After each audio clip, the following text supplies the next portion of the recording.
Chakrapani speaking. అలాగే మీరు estimation పంపించండి, నేను శాంక్షన్ చేస్తాను. హలో, మీకే సార్. హలో, చెప్పాను కదండి కుదరదని. ఫోన్ పెట్టేయండి. హలో, ఇప్పుడు వచ్చారు. ఇప్పుడు కొంచెం బిజీగా ఉన్నాను, తర్వాత ఫోన్ చేయండి, చెప్తాను. Okay. It is from home department. I can't help it. Chakrapani here. ఏం హియర్ అండి?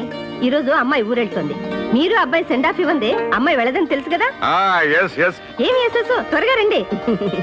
వదినా, ఉన్నది ఒకగానొక కూతురు, చదువుకోవటానికి హైదరాబాద్ దాకా పంపాలా? అమ్మాయి పెయింటింగ్ నేర్చుకుంటానండి. ఫైన్ ఆర్ట్స్ కాలేజ్ లో అక్కడే సీట్ దొరికింది. అమ్మాజీ. మమ్మీ, మమ్మీ, ఏమ్మా బయలుదేరుతున్నావా? శుభం అని ఊరికి బయలుదేరుతుంటే నువ్వెందుకు ఎదురొచ్చావు? నా జాతకం బాగోక ఆయన కార్ యాక్సిడెంట్ పోబట్టి నా బతుకు ఇలా తయారైంది, గాని లేకపోతే నేను కూడా టిప్పు టాప్గా ఉండేదాన్ని. అవునత్తయ్య, ఇన్సూరెన్స్ డబ్బు కోసం ఆశపడి నువ్వే మా ఆయన ఎలకల మంది పెట్టి చంపా ఉంటారే. ఏవి ఇన్సూరెన్స్ లే, 1,00,000 వస్తుంది అనుకుంటే కమిషన్ 15,000 పోగా 85,000గా చేతికొచ్చింది. ఏంటమ్మా నువ్వు baby. Daddy. My dear doctor దిమ్మి, వచ్చేసానమ్మా. ఆఫీస్ లో ఉన్న బిజీ పనులని మానేసి నీకు సెండ్ ఆఫ్ ఇవ్వడానికి వచ్చానమ్మా. అన్ని అబద్ధాలమ్మా. నేను 1-10 సార్లు ఫోన్ చేస్తే వచ్చారు మీ డాడీ. ఏమో లీలావతి, నువ్వు ఎన్ని చెప్పినా నా చిట్టి తల్లి మాత్రం నమ్మదు. అది కోరుకుంటే కోహినూరు వజ్రాన్నైనా తెచ్చిస్తాను. కోరుకున్న మొగుడు కూడా తీసుకొస్తారండి. నో, ఈ ఒక్క విషయంలో మాత్రం నా బంగారు తల్లి నాకు నచ్చనివ్వాలి. వడపోసి ఇంటర్వ్యూని తీసుకొస్తాను. అమ్మాయి గారు విన్నారా? మీకు డికాషన్ మొగుడిని తెస్తారట అయ్యగారు. పప్పులో ఉప్పు వడపోసి అంటే డికాషన్ వడపోసి కాదే, అటేడు తరాలు ఇటేడు తరాలు వడపోసి తీసుకొస్తారన్నమాట. అది ఓహో, తరాజులో చూస్తేస్తారా? మీ నవ్వులు సరే, రైలు ఎక్కిలో పన్నే రాకపోతే నాకు నవ్వు రాదు. బావ ఇప్పుడు ఏ మూడ్ లో ఉంటాడో నాకు తెలుసు.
అన్నయ్య, ఏంటన్నయ్య ఇంత లేట్?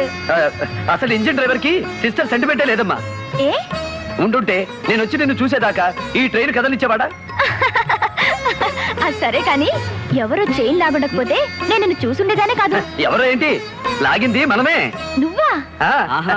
నువ్వా నాయన చైన్ లాగింది? నేనే. ఫైన్ ఎంత కట్టాలి? 500, 1000, 2000? ఏ నీ బాబు పాపిస్తు సొమ్ము బాగా సంపాదించాడా? Very good, that is my son. ఏమిటండి, ఏమైంది? నేను చెప్పానా వాడి సెండ్ ఆఫ్ ఏముంది, రైలు కదలదని. చైన్ లాగి మరీ సెండ్ ఆఫ్ చెప్పాడట నా సూపర్. ఎవరు చైన్ లాగాడన్నయ్య?